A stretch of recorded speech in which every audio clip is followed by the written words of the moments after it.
है वह है भारत में राज्य राजनीति, और ये जो है उत्तराखंड के विशेष संदर्भ में इसको हम पढ़ेंगे। इससे पूर्व कुछ जो मैटर है जो मैं आप लोगों को प्रेषित कर चुका हूँ, उसमें हम ये समझ चुके हैं कि इसको समझने की कोशिश करेंगे और हम समझेंगे कि उत्तराखंड की राजनीतिक जो इतिहास रहा है वो क्या है, और पृथक राज्य की मांग को लेकर राज्य की राजनीति में क्या मूल जो इसकी भावनाएं रही उस पर हम चर्चा करने का प्रयास करेंगे। सबसे पहले हम ये देखते हैं कि अगर हम इसके राजनीति विज्ञान में जब हम राज्य राजनीति की बात करते हैं विशेषकर उत्तराखंड में, तो हम उसके प्रारंभिक दौर को समझने का प्रयास करते हैं। प्रारंभिक दौर में उत्तराखंड में उत्तरांचल जिला था, किंतु 1839 ईस्वी में गढ़वाल जिले का निर्माण किया गया। इस प्रकार उत्तरांचल में 2 जिले हुए, एक हुआ कुमाऊं और एक हुआ गढ़वाल। ब्रिटिश कालांतर में इसमें वृद्धि की गई और तराई जिला 1852 ईस्वी में और 1991 ईस्वी में नैनीताल जिला बना दिया गया। अप्रैल 1815 ईस्वी में उत्तरांचल क्षेत्र में गोरखा शासन ने हस्तांतरण करके उत्तरांचल अंग्रेजों के अधीन कर लिया और अंग्रेजी शासन ने जिलों के रूप में नई प्रशासनिक व्यवस्था को शुरू कर दिया। तत्पश्चात उत्तरांचल में कमिश्नरी का गठन किया गया। यहाँ पर ये जानने की बात है कि सर्वप्रथम कमिश्नरी का गठन कब किया गया। ये हम इस विषय में ये चर्चा कर रहे हैं कि सर्वप्रथम जो है कमिश्नरी का गठन जब गोरखा शासन समाप्त हो उसके तुरंत बाद हुआ, जब अंग्रेजी शासन उत्तराखंड में आया। जो कमिश्नरी शासन का गठन जब किया गया तो कमिश्नर के अधीन जो पूरा प्रशासकीय व्यवस्था थी वो रहती थी और कमिश्नर स्वतंत्र रूप से कार्य करते थे।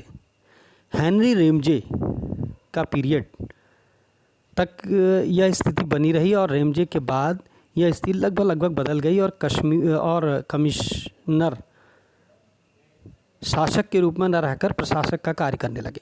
यहाँ पर ये विशेष जानने की बात है कि पहले जो कमिश्नर थे वो एक शासक के रूप में काम करते थे, इसको समझने की बात है, और बाद में ये प्रशासक के रूप में कार्य करने लगे। इन्हें न्यायिक और प्रशासनिक अधिकार प्राप्त हो गए और कुमाऊं में 24 कमिश्नर ने कार्य किया। अब तक ये उस समय का इतिहास है। उत्तरांचल में जो स्वतंत्रता संग्राम है उस पर अगर विशेष ध्यान दिया जाए तो हम पाते हैं कि स्वतंत्रता प्राप्ति से पूर्व उत्तराखंड राज्य गठन की मांग ब्रिटिश शासन काल से ही चल रही थी। राज्य की मांग को लेकर क्षेत्रीय दलों एवं प्रतिनिधियों ने ब्रिटिश काल में ही इस बात पर प्रस्ताव रखा कि उत्तरांचल राज्य विशुद्ध पर्वतीय राज्य होना चाहिए। विशुद्ध पर्वतीय राज्य की मांग सर्वप्रथम 5-6 मई 1938 ईस्वी में श्रीनगर गढ़वाल में आयोजित भारतीय राष्ट्रीय कांग्रेस के अधिवेशन में की गई,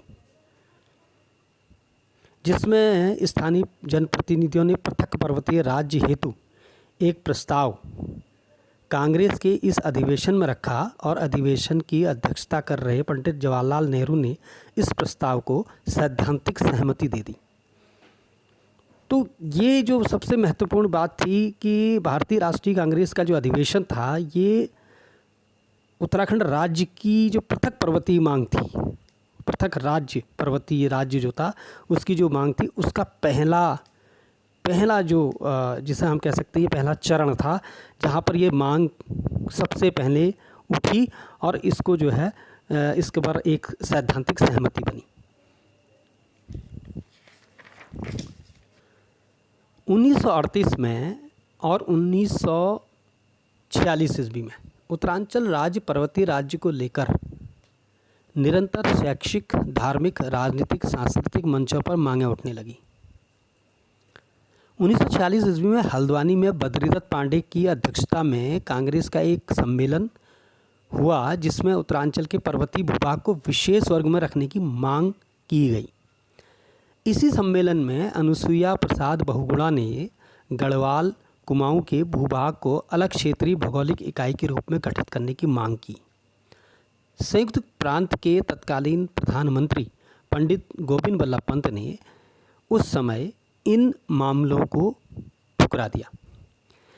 यहाँ पर ये जानने की बात है कि जो पूर्व में, जिसे हम आज के उत्तर प्रदेश कहते हैं, उसे पूर्व में संयुक्त प्रांत के रूप में जाना जाता था और उसमें एक प्रांत में प्रधानमंत्री पद होता था, जो कि उसमें जो प्रधानमंत्री थे वो पंडित गोविंद बल्लभ पंत थे।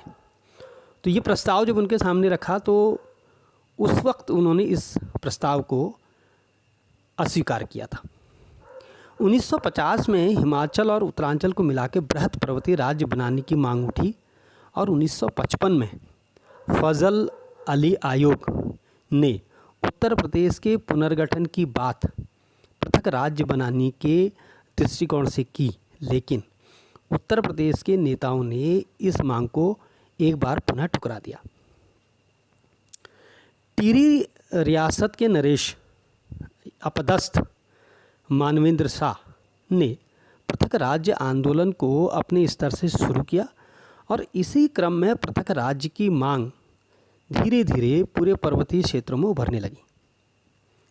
24-25 जून 1967 ईस्वी को रामनगर में आयोजित एक सम्मेलन में पर्वतीय राज्य परिषद का गठन किया गया।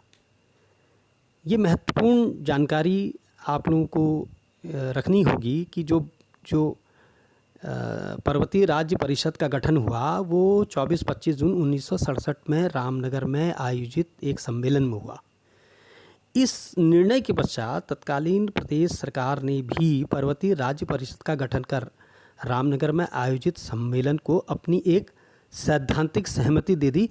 यहाँ पर यह समझने की बात है, कहीं न कहीं राज्य की जो गठन की मांग थी वो अब सकारात्मक रूप लेने लगी थी। पर्वतीय राज्यों की मांग को लेकर क्षेत्रीय जनता में निरंतर आक्रोश बढ़ता चला गया और क्षेत्रीय स्तर पर कई राजनीतिक संगठन इस मुहिम में अपनी अपनी भागीदारी सुनिश्चित करने लगे। 24-25 जुलाई 1979 को मसूरी में पर्वतीय जन विकास सम्मेलन का आयोजित किया गया। ये जन विकास सम्मेलन, जिसमें उत्तरांचल का पहला क्षेत्रीय राजनीतिक दल उत्तराखंड क्रांति दल का गठन किया गया। इस दल के प्रथम अध्यक्ष कुमाऊं विश्वविद्यालय के प्रथम कुलपति प्रोफेसर देवीदत्त पंत बनाए गए। उत्तराखंड क्रांति दल के गठन के बाद इस दल का केवल एक लक्ष्य ये था कि राज्य की समस्याओं का निराकरण करते हुए 8 पर्वतीय जिलों को मिलाकर अलग राज्य की स्थापना कर दी जाए। आगे चलकर ये दल 2 भागों में विभाजित हो गया, जिसमें एक दल का नेतृत्व काशी सिंह यारी के हाथों में चला गया और 23 नवंबर को एक विशाल रैली करके दल द्वारा राष्ट्रपति को एक ज्ञापन सौंपा गया, जिसमें हरिद्वार को उत्तरांचल में शामिल करने की मांग की गई।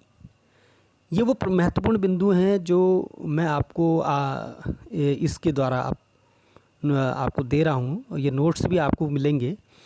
ये बिंदुओं को विशेष रूप से ध्यान रखने की बात है कि इसमें जो है ये बहुत महत्वपूर्ण बिंदु आप तक मैं पहुँचाने का कोशिश कर रहा हूँ। 1990 ईस्वी में जसवंत सिंह बिष्ट ने यूकेटी के विधायक के रूप में उत्तर प्रदेश विधानसभा में पृथक राज्य का पहला प्रस्ताव रखा। देखिए, राज्य राजनीति में राज्य का, जैसे उत्तराखंड राज्य कैसे अपना स्वरूप ले रहा है और इसकी जो राजनीतिक रूपरेखा है वो कैसे तय हो रही है, ये हम लोग इसमें चर्चा कर रहे हैं। कि सबसे पहले ये ध्यान देने वाली बात है कि 1990 में जसवंत सिंह बिष्ट, जो उत्तराखंड क्रांति दल के विधायक थे और उत्तर प्रदेश के समय में उन्होंने विधानसभा में पृथक राज्य का प्रस्ताव रखा था। 20 अगस्त 1991 में प्रदेश की भाजपा सरकार ने पृथक उत्तरांचल का प्रस्ताव केंद्र सरकार के पास भेजा, लेकिन केंद्र ने इस पर कोई निर्णय नहीं लिया।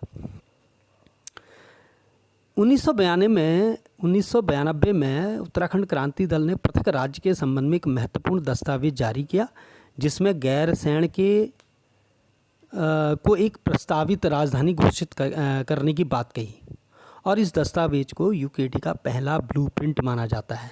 ये विशेष ध्यान देने वाली बात है कि अगर ये पूछा जाता है कहीं भी कि पहला ब्लूप्रिंट किसे माना जाता है, तो आप ये कहेंगे कि 1992 में उत्तराखंड क्रांति दल ने पृथक राज्य के संबंध में एक महत्वपूर्ण दस्तावेज जारी किया जिसमें गैरसैंण को प्रस्तावित राजधानी घोषित करने की बात की गई।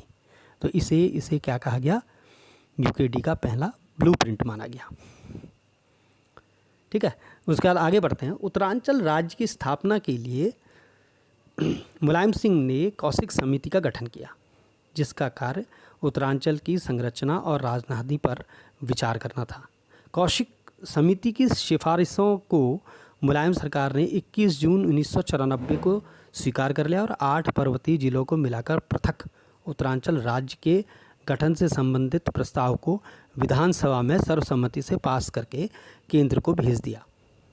जून 1994 में मुलायम सरकार ने सरकारी नौकरियों एवं शिक्षण संस्थानों में आरक्षण की नई व्यवस्था लागू की जिसमें कुल सीटों का 50% सीटों पर आरक्षण की व्यवस्था थी। इस आरक्षण नीति में राज्य के आरक्षक विरोधी आंदोलन नए सिरे से उभर कर सामने आने लगे। इस आरक्षण के विरोध में पौड़ी के वयोवृद्ध नेता इंद्रमणि बडौनी, उत्तराखंड के गांधी के नाम से इनको जाना जाता है, ने 7 दिवसीय अनशन शुरू किया। इसी क्रम में 15 अगस्त को काशी सिंह एरी ने नैनीताल में आमरण अनशन शुरू कर दिया। 1994 में उधम सिंह नगर के खटीमा में पुलिस ने छात्रों पर लाठीचार्ज किया जिसमें 25 लोग मारे गए, जिसे हम खटीमा गोलीकांड के नाम से जानते हैं। इसके विरोध में मसूरी में लोगों ने पुलिस और पीएसी बल पर आक्रमण कर दिया जिससे पुलिस उपाधीक्षक उमाकांत त्रिपाठी मारे गए। अब यहाँ पर ये जानने की बात है कि उत्तराखंड आंदोलन अब राज्य मांग को लेकर उत्तर अपना जो है आक्रामक रूप ले चुका था। 2 अक्टूबर 1994 को दिल्ली जा रहे उत्तराखंड के लोगों पर रामपुर तिराहा मुजफ्फरनगर की पुलिस के लोगों के साथ बर्बर अत्याचार और बलात्कार जैसी घिनौनी हरकत की जिससे लोग दिल्ली में आयोजित होने वाली रैली में न जा सकें। इस कांड में 6 लोगों की मृत्यु हुई जिसमें क्रूर शासक की क्रूर साजिश कहकर इस घटना को पुकारा गया। उत्तरांचल की मांग इस घटना के बाद और तीव्र गति से बढ़ गई। 7 दिसंबर 1994 को उत्तरांचल प्रदेश संघर्ष समिति के उपाध्यक्ष बीसी खंडूरी के संयोजन में दिल्ली में एक भाजपा की रैली का आयोजन किया गया और संसद में भाजपा के सदस्यों ने वॉकआउट कर दिया। 15 अगस्त 1996 को तत्कालीन प्रधानमंत्री एस.डी. देवगौड़ा ने उत्तरांचल राज्य का निर्माण करने की घोषणा की। उत्तर प्रदेश द्वारा राज्य के प्रस्ताव को केंद्र ने पुनः विचार हेतु प्रदेश सरकार को भेजा और प्रस्ताव पर निर्णय लेते हुए केंद्र सरकार ने 27 जुलाई 2000 को उत्तर प्रदेश पुनर्गठन विधेयक 2000 को लोकसभा में प्रस्तुत किया। राज्य को अंतिम रूप देने के लिए जॉर्ज कमेटी द्वारा उधम सिंह नगर व पंतनगर का दौरा किया गया और उधम सिंह नगर को नए प्रस्तावित राज्य में शामिल करने का निर्णय ले लिया गया। 1 अगस्त 2000 को लोकसभा तथा 10 अगस्त 2000 को राज्यसभा में बिल पारित हुआ और 28 अगस्त को राष्ट्रपति के.आर. नारायणन ने उत्तर प्रदेश पुनर्गठन को अपनी मंजूरी दे दी और जिसे गजट में कानून संख्या 28 के रूप में इंगित किया गया। और इस प्रकार 9 नवंबर 2000 को देश के 27वें राज्य के रूप में उत्तर प्रदेश के 13 उत्तरी पश्चिमी जिलों को काटकर उत्तरांचल राज्य का गठन किया गया। देहरादून को इसकी अस्थायी राजधानी बनाया गया और उसी दिन प्रदेश के पहले अंतरिम मुख्यमंत्री श्री नित्यानंद स्वामी ने अपने पद व गोपनीयता की शपथ ली। दिसंबर 2006 में उत्तरांचल नाम परिवर्तित विधेयक 2006 संसद के दोनों सदनों में पारित करके एक आधिकारिक सूचना 29 नवंबर 2006 को जारी की गई, जिसके अनुसार 1 जनवरी 2007 को इसका नाम उत्तराखंड हो गया।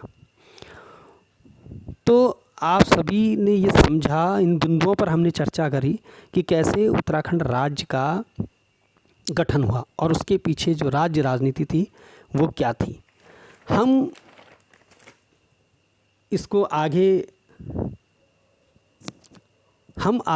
इस बात को भी जानेंगे कि उत्तराखंड राज्य के गठन के बाद जो हम इस विशेष बात पर चर्चा करने की हमें आवश्यकता है कि हमारे राज्य में कौन कौन से ऐसे महत्वपूर्ण जन आंदोलन खड़े हुए जिन्होंने हमारे राज्य को एक आकार देने का काम किया, चाहे वो सैद्धांतिक आकार हो, वो चाहे राजनीतिक व्यवस्था हो, चाहे वो सामाजिक परिवेश हो, चाहे वो सांस्कृतिक धरोहर हो, और चाहे वो हमारा एक विशेष दर्जा होने की बात हो।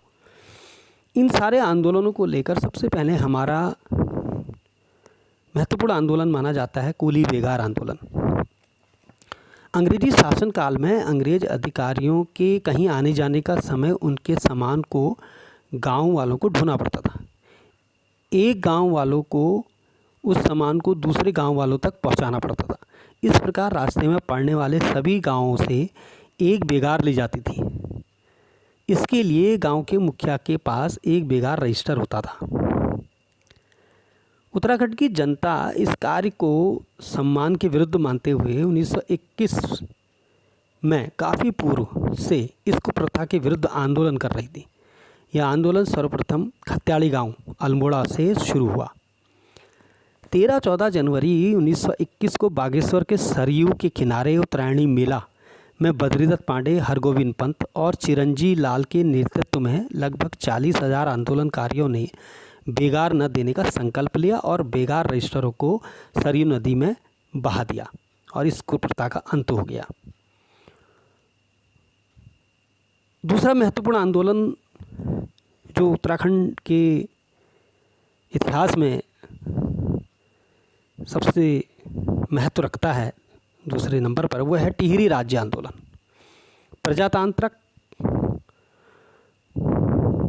प्रजातंत्रात्मक शासन की मांग को लेकर टिहरी रियासत में 20वीं शताब्दी के तीसरे दशक से जन आंदोलन होने लगे। 1939 में देवसुमन, दौलतराम, नागेंद्र सकलानी और वीर चंद्र सिंह गढ़वाली के प्रयासों से प्रजामंडल की स्थापना हुई, जिससे जन जागृति में वृद्धि और आंदोलन का विस्तार हुआ। देवसुमन तथा जन आंदोलन का नेतृत्व करने लगे। देवसुमन इस जन आंदोलन का नेतृत्व करने लगे। इस जो जन आंदोलन था उसकी जो लीडरशिप थी, उसका जो नेतृत्व था वो श्री देवसुमन के द्वारा किया गया। सुमन को गिरफ्तार कर जेल में डाल दिया गया। मई 1944 में वे अनिश्चितकालीन भूख हड़ताल पर बैठ गए और 25 जुलाई 1944 को 84 दिन के भूख हड़ताल के बाद उनकी मृत्यु हो गई। श्रीदेव सुमन की मृत्यु के बाद आंदोलन की बागडोर दौलतराम और भोलूराम नौटियाल तथा नागेंद्र सकलानी ने इस आंदोलन की बागडोर को संभाल लिया। भारत के स्वतंत्र होते ही टिहरी के सकलाना में राज्य के खिलाफ विद्रोह फूट पड़ा। सन 1948 में कीर्तिनगर आंदोलन में राज सत्ता हिल गई। इस आंदोलन में मोलूराम भरदारी और नागेंद्र सकलानी शहीद हो गए। अतः परिस्थितियों को भांपकर राजा मानवेंद्र शाह ने 1949 में विलीनीकरण प्रपत्र पर हस्ताक्षर कर दिया और 1 अगस्त 1949 को टिहरी संयुक्त प्रांत उत्तर प्रदेश का एक जिला बन गया। पूर्व में मैंने ये बता चुका हूँ कि संयुक्त प्रांत जो है वो उत्तर प्रदेश जो वर्तमान का है उसका पूर्व नाम संयुक्त प्रांत था। और ये भी मैं पहले चर्चा कर चुका हूँ कि संयुक्त प्रांत में उस समय प्रधानमंत्री गोविंद वल्लभ पंत जी थे। डोलापाल के आंदोलन ये भी एक महत्वपूर्ण आंदोलन इसमें आता है। सामाजिक व्यवस्था के खिलाफ शिल्पकारों दलितों ने इस आंदोलन का उद्देश्य सवर्ण दुल्हों के समान स्थिति को प्राप्त करना था। इस आंदोलन से पूर्व राज्य में शिल्पकारों को शादी या अन्य अवसर पर डोला पालकी में बैठने का हक नहीं था। यह व्यवस्था केवल उच्च वर्ग के लोगों के लिए थी। दलित वर्ग का दूल्हा या दुल्हन पैदल ही जाते थे। इस व्यवस्था के खिलाफ जयानंद भारती के नेतृत्व में 1930 के आसपास चले आंदोलन के बाद शिल्पकारों को यह अधिकार मिल गया। 1911 में हरिप्रसाद ने यहाँ के दलितों के लिए शिल्पकार शब्द का प्रयुक्त किया। उसके बाद जो अगला आंदोलन रहा वो था सड़क आंदोलन।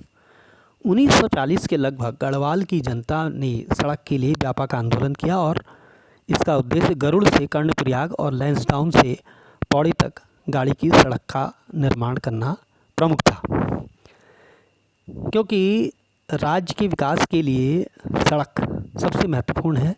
और विकास हम जानते हैं कि सड़क के माध्यम से ही प्रत्येक गांव में पहुंचता है और प्रत्येक गांव के प्रत्येक व्यक्ति तक अगर हम विकास चाहते हैं तो हमें सड़क सबसे महत्वपूर्ण है, क्योंकि सड़क विकास की तरफ जोड़ती है। इसके बाद कनकटा बैल बनाम भ्रष्टाचार आंदोलन। अल्मोड़ा के बडियार रेत अलमगढ़ा गांव के पास एक बैल के दोनों कान पर फुल्ली लगाकर ऋण लिया गया। बाद में बैल के दोनों कान काटकर उसे दो बार मरा घोषित कर बीमा राशि हड़प ली गई। उत्तराखंड संघर्ष वाहिनी के ऐसे भ्रष्टाचार के खिलाफ आवाज़ उठाई और भ्रष्टाचार के प्रतीक के रूप में उस कनकटे बैल को अल्मोड़ा, नैनीताल सहित उत्तरांचल के कई जनपदों में घुमाया गया। बैल को दिल्ली ले जाकर भ्रष्टाचार को उजागर करने का प्रयास किया गया। कोटा खर्रा आंदोलन। स्वतंत्रता के बाद किसान संगठनों के नेतृत्व में चले इस आंदोलन का उद्देश्य राज्य के तराई क्षेत्रों में सीलिंग कानून को लागू कराकर भूमिहीनों तथा किसानों को भूमि वितरण कराना था। शराब विरोधी आंदोलन। पुरुषों द्वारा शराब के अधिक सेवन और सर्वाधिक दुष्परिणाम महिलाओं को भुगतना पड़ता है। अतः स्वतंत्रता के बाद राज्य की महिला संगठनों ने नशा मुक्ति उत्तराखंड के उद्देश्य से आंदोलन करना शुरू कर दिया। आंदोलन को देखते हुए उत्तर प्रदेश सरकार बीच बीच में इस क्षेत्र में शराबबंदी लागू करती रही और पुनः चालू करती रही। 1984 में उत्तराखंड संघर्ष वाहिनी ने इस आंदोलन का नेतृत्व संभालते हुए नशा नहीं रोजगार दो का नारा दिया और पूरे राज्य में इस आंदोलन को फैला दिया। आंदोलन के परिणाम स्वरूप 1984 में अल्मोड़ा, नैनीताल आदि जिलों में सरकार ने शराबबंदी लागू कर दी, लेकिन बाद में आंदोलन ठंडा पड़ गया और शराब की पुनः बिक्री होने लगी। विश्वविद्यालय आंदोलन। स्वतंत्रता के बाद राज्य के विश्वविद्यालय की स्थापना के लिए छात्रों ने आंदोलन शुरू